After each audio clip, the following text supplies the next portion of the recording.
जय हिंद। आज मैं आप लोगों को बताऊंगा गोलीय दर्पण में फोकस तथा फोकस दूरी क्या है।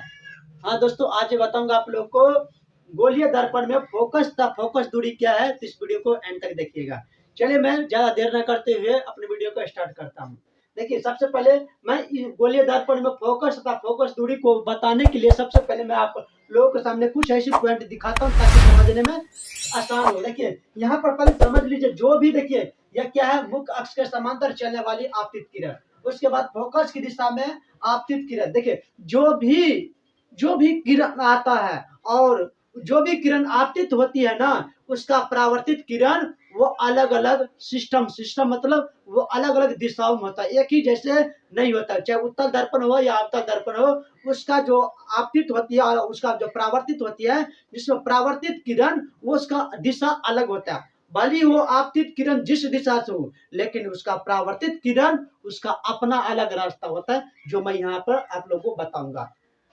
देखिए, पहले कहते हैं मुख्य मतलब मुख्य अक्ष के समांतर चलने वाली आपतित किरण क्या आता है। यह क्या है? मुख्य, ये सी एफ पी क्या है? यह मुख्य अक्ष है। यह क्या है? मुख्य अक्ष है। इसे समान मुख्य अक्ष है, इसे प्रधान अक्ष भी कहा जाता है। यहाँ पर देख लीजिए, ये सी एफ पी क्या है? ये सी एफ पी मुख्य अक्ष है, इसे प्रधान अक्ष भी कहा जाता है। तो यहाँ पर चलने वाली एस बी जो किरण है, वह चलने वाली किरण, यहाँ पर देख लीजिए, ये जो चलने वाली किरण है वो समांतर चलता है। क्या चलता है? समांतर चलता है। तो समांतर चलने के कारण ये जो भी आपतित किरण होता है, गोलीय दर्पण और उत्तल दर्पण, दोनों की बनावट अलग है। धीरे धीरे देखिएगा और आसानी से भाषा में समझिएगा। देखिए, ये क्या है? अवतल दर्पण। ये जो किरण है, ये क्या है?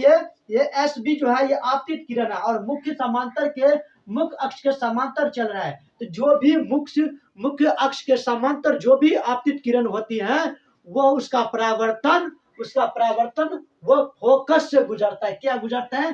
फोकस से गुजरता है। समझ गए ना? जो भी प्रधान अक्ष के जो भी समांतर आपतित किरण होगा, वह केवल और केवल फोकस से गुजरेगा। कहां से गुजरेगा? फोकस से गुजरेगा। और किस में? अवतल दर्पण में। किस में? अवतल दर्पण में। लेकिन वही आपको उत्तल दर्पण में आती हुई प्रतीत दिखाई देगा। वो निकलता है फोकस से। निश्चित है कि फोकस से ही दिखाई देगा। इसमें भी जो उत्तल दर्पण हो या अवतल दर्पण, तो उत्तल दर्पण हो या अवतल दर्पण, इसमें आपको वही प्रक्रिया रहेगा जो समांतर मतलब मुख्य अक्ष के जो समांतर किरण जो परावर्तक सतह पर जो भी आपतित रहेगा, वह केवल और केवल फोकस से गुजरेगा। लेकिन आपको यहाँ पर मैं बता दूं, फोकस से गुजरता है उत्तल में, लेकिन ये आप यहाँ उत्तल दर्पण है, उत्तल दर्पण, लेकिन ये यहाँ से किरण गुजरता है क्या? यहाँ पर देख लीजिए, एस बी जो किरण गुजरता है, बी बिंदु पर गुजरता है और वो एस दिशा वो टी दिशा में परावर्तित हो जाती है। लेकिन उत्तल दर्पण में देखिएगा कि यहाँ से फोकस करता है, यहाँ से फोकस मतलब फोकस से होता है, लेकिन ये आती हुई प्रतीत होता है। तो समझ गए? चाहे वो अवतल दर्पण हो उत्तल दर्पण, गुजरता है तो फोकस से, लेकिन आपतित मतलब ये उत्तल दर्पण में आपतित होती है, मतलब वहां से बुझा लगता है कि वहां से आ रहा है। तो कहां से आ रहा है? तो कुछ भी हो, वो फोकस तो केवल फोकस से तो आ रहा है, राइट। लेकिन ये यहाँ पर आपको डायरेक्ट फोकस से गुजरते हुए दिखाई देगा, राइट। उसी प्रकार यही एग्जाम्पल को दिखाने के लिए गोलीय दर्पण में फोकस और फोकस दूरी क्या है, तो मैं इसी आधार पर मैं दिखाना चाहता हूं कि ये जो देख रहे हैं, फोकस जो देख रहे हैं, ये मुख्य अक्ष के समांतर गुजरता है और वो फोकस से गुजरता है। समझ गए ना? तो ये यहाँ पर इसका फोकस हो गया। उत्तल दर्पण में क्या कहा? यहाँ पर फोकस हो गया और यह फोकस इसको एफ से सूचित किया जाता है और पी तक ये ध्रुव पी बिंदु, इसकी जो दूरी होती है वो फोकस दूरी होता है। फोकस दूरी, तो उत्तल दर्पण में फोकस दूरी कहाँ हो गया? ये वाला फोकस दूरी हो गया। समझ गए ना? कहाँ वाला? ये वाला फोकस दूरी हो गया और बिंदु फोकस हो गया। उसके बाद उत्तल दर्पण में देखिए, बता रहे गोलीय दर्पण में फोकस, अब उत्तल दर्पण में फोकस और फोकस दूरी का है। तो यहाँ पर देख सकते हैं कि यह प्रधान अक्ष है, यहाँ पर पी बिंदु, उसका अक्ष पी बिंदु ध्रुव है। उसके बाद यहाँ पर सेंटर है, वक्रता केंद्र है। उसके बाद देखिए, ये यहाँ से किरण गुजरता है, समांतर गुजरता है और समांतर गुजरने के बाद बी बिंदु प्राप्त होती है। उसके बाद ऊपर दिशा में गुजर जाता है, मतलब ऊपर दिशा में चला जाता है और वो फोकस जो है, ये फोकस से प्रतीत होते हैं। तो फोकस बिंदु ये कहाँ हो गया? ये वाला बिंदु उत्तल दर्पण में यहाँ बिंदु हो गया और यहाँ से यहाँ तक की दूरी उसकी क्या हो गया, फोकस दूरी, जिसे ऐप से सूचित किया जाता है। समझ गए ना, ये यहाँ से गुजरता है तो यह फोकस से गुजरता है, ये यहाँ से प्रतीत होता है तो ये हो गया फोकस, और यहाँ से यहाँ तक दूरी को फोकस दूरी कहते हैं। राइट। अब चलिए हम आपको दिखाते हैं कि फोकस की दिशा में, फोकस की दिशा में ये ऐप, फोकस का मतलब ऐप की दिशा में जो भी आपतित किरण होता है उसका परावर्तित किरण क्या होता है। समझ गए ना, यहाँ पर फोकस और फोकस की दिशा में जो भी किरण आएगा उसका दिशा क्या होता है, उसका परावर्तित होता है। तो मैं आप लोग को दिखा रहा हूँ, देखिए जो भी दिशा में फोकस, ये बिंदु क्या है, फोकस ऊपर हो या नीचे जो भी आती है वो फोकस की दिशा का मतलब क्या हुआ, वो फोकस के बिंदु से गुजरता है, चाहे केंद्र से हो और चाहे जो जहां जिस दिशा में रहता है उसी बिंदु से वो गुजरता है। तो फोकस की दिशा में आता है तो वो फोकस बिंदु से गुजरता है, और फोकस बिंदु से गुजरने के पश्चात वो कैसे गुजरते हैं, तो समांतर गुजरता है। किसका, मुख्य अक्ष का या प्रधान अक्ष का, वो समांतर गुजरता है। कौन, ये परावर्तित किरण। एक बार और समझ लीजिए, ये टी दिशा से कोई आता है, कोई किरण आपतित होता है जो कि फोकस से गुजरते हुए एस बिंदु पर आपतित होती है, और आपतित होने के बाद वो बी दिशा में परावर्तित हो जाती है। लेकिन बी दिशा में परावर्तित होती है तो ये क्या है, मुख्य अक्ष यानी कि प्रधान अक्ष, ये प्रधान अक्ष जो है, ये प्रधान अक्ष इसके समांतर गुजरता है, जिसके बीच की दूरी समांतर गुजरता है। क्या है, बीच की दूरी समांतर गुजरता है। उसके बाद देखिए, समझ गए, उसके बाद उत्तल, ये अवतल दर्पण में हुआ, उसके बाद उत्तल दर्पण में देख लीजिए, अवतल दर्पण में देख लीजिए, यहाँ से कोई आपको यहाँ से दिखा देता है, यहाँ पर देखिए ये दूरी आपको यहाँ पर मान के यहाँ पर बी बिंदु है, क्या है, ये बी बिंदु है, तो ये बी बिंदु पर अवतल उत्तल दर्पण में आपतित होते बी बिंदु पर, और होने के पश्चात उसी दिशा में ये लौट जाती है। क्या, ये लौट जाती है, मतलब ये समांतर गुजरती है। क्या, ये प्रधान अक्ष के, ये क्या है, प्रधान अक्ष है, ये प्रधान अक्ष है, और प्रधान अक्ष के ये समांतर गुजर जाती है। लेकिन ये आपको दिखाई देगा फोकस कहाँ रहता है, यहाँ पर, तो ये जो है यहाँ से आपको दिखाई देगा, ये वाला यहाँ से आपको दिखाई देगा, यहाँ से गुजरता है, और गुजरने के साथ इस दिशा में ये परावर्तित हो जाती है। ठीक, एक मिनट हमें एक बात, और यही भी तीसरा मैं बता देता हूँ, चलिए आगे सुनिए।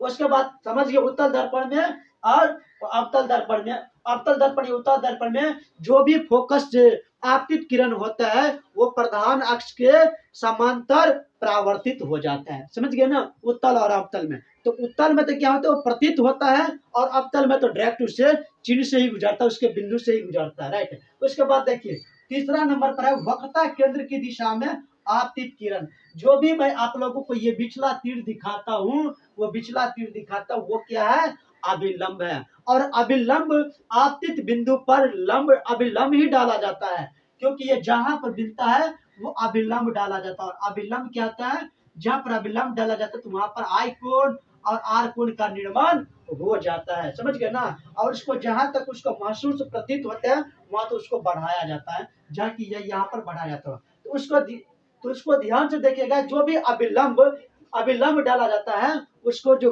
कि मिलावट रहता है वो केंद्र से मिलावट होता है। कहाँ से होता है, जैसे कि मैं यहाँ पर दिखा देता हूँ, उसको यहाँ पर देख लीजिए, यहाँ पर अवतल दर्पण है, इसकी जो अभिलंब होता है वो केंद्र से मिलावट किया रहता है, केंद्र से उसको मिलता है। अगर पीछे में रहता है केंद्र, जैसे कि ये केंद्र है, इसको यहाँ से आता है तो उसको पीछे में अभिलंब मिलता है। समझ गए ना, किसकी कहीं पर भी देखिएगा उसका अभिलंब केंद्र से चिन्हित रहता है, केंद्र से मिला हुआ रहता है, उसका अभिलंब केंद्र से मिला हुआ रहता है। समझ गए। अब देखिए तीसरा पॉइंट क्या है, वक्रता केंद्र की दिशा में आपतित किरण। जिस दिशा में जैसा किरण आता है उस किरण, वो किरण परावर्तित किरण होता है, वो अलग अलग होता है। क्या होता है, अलग अलग होता है, इसीलिए इसका भी अलग अलग होता है। उसके बाद एक वक्रता केंद्र की दिशा में, वक्रता केंद्र की दिशा में जो भी परावर्तित किरण होता है या आपतित किरण होता है बाबू, वो क्या होता है, अभिलंब। क्या होता है, अभिलंब। यहाँ पर देख लीजिए, जो वह केंद्र की दिशा में, यहाँ पर ऊपर में देख लीजिए, जो यहाँ पर केंद्र है, यह क्या है, ये केंद्र है, यहाँ पर क्या किया, वक्रता केंद्र। तो वक्रता केंद्र से जो भी निकलता है वो आपतित होता है किरण, वो उसी दिशा में लौट जाता है। जिस प्रकार में उत्तल, अब यहाँ पर आपको दिखा देता हूँ कि ये समतल दर्पण में दिखा देता हूँ। समतल दर्पण में जैसे ही आता है उत्तर क्या, समतल दर्पण में ये क्या है, समतल दर्पण, ये और ये वन टी दिशा से, उसके बाद टी, ये बाबू जैसे ये आता है ना वो अविलंब हो जाता है। अविलंब जिस दिशा से आता है उसी दिशा में वो लौट भी जाता है, उसी दिशा में वो लौट भी जाता है। उसी प्रकार यह होता है। आप यहाँ पर देख लिए अवतल, ये क्या है? अवतल, अवतल दर्पण। ये क्या है? अवतल दर्पण। तो अवतल दर्पण में देख लिए, अवतल दर्पण में केंद्र क्या है? यहाँ पर। तो इस दिशा से बिंदु केंद्र से गुजरता है, वक्रता केंद्र से गुजरता है और आपतित होने के बाद बी बिंदु, यहाँ पर बी बिंदु पर आपतित होता है और बी बिंदु पर आपतित होने के बाद उसी दिशा में लौट जाता है, उसी दिशा में लौट जाता है। यह अविलंब का जो भी रहता है, जो अविलंब यानी कि केंद्र से जो भी आपतित किरण होता है वह पुनः केंद्र से लौट जाता है। एक बार पूरा सुन लीजिए, जो भी किरण आपतित होगा केंद्र से वो पुनः उसी दिशा में, केंद्र की दिशा में लौट जाता है। इसलिए जहां से आता है वो आपतित बी बिंदु पर होता है और बी बिंदु से सीधा पुनः उसी दिशा में लौट जाता है। तो इसका जो होता है वो आई माना आपतन कोण और परावर्तन कोण शून्य होता है, जो कि मैं यहाँ पर आप लोग को भी दिखा दिया हूँ। यहाँ पर आई कोण और आर कोण बराबर 0 डिग्री होता है।